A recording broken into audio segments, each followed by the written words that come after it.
बोलिए सच्चिदानंद भगवान की।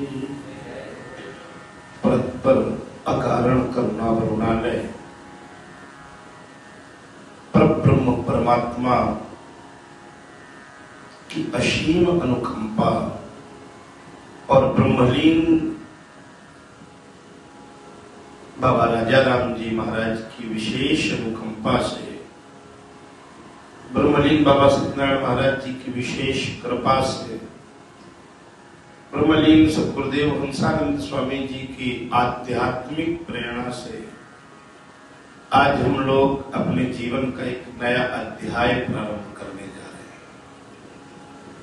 वास्तव में कलयुग में कलुषित वातावरण को शुद्ध करने के लिए, कलयुग में असंतृप्त मानव को तृप्त करने के लिए भगवान का प्राकट्य हुआ वांगमय स्वरूप में। भगवान का वांगमय स्वरूप ही है श्रीमद् भागवत।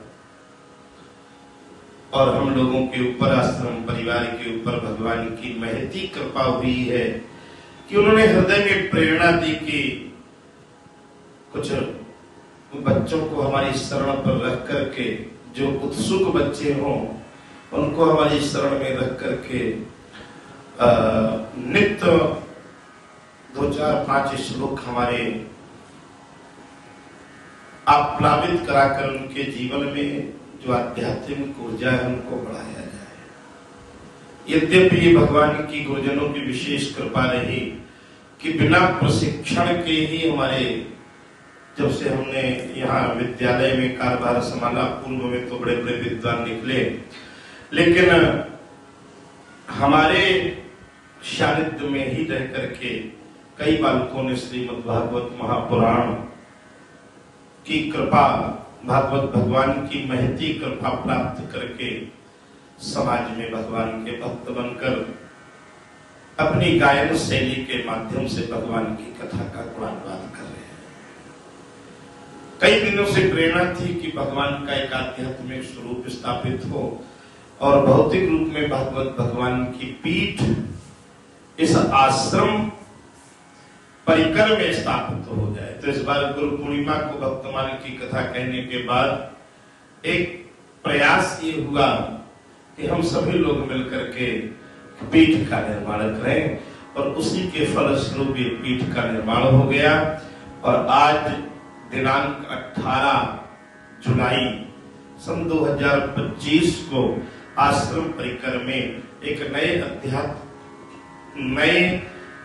अध्याय के रूप में श्रीमद् भागवत पीठ की स्थापना होने जा रही है। जहां भी जो भी भगवान के भक्त हों, इस लाभ से आप लाभित होना चाहें, आश्रम परिवार से उनका स्वागत है।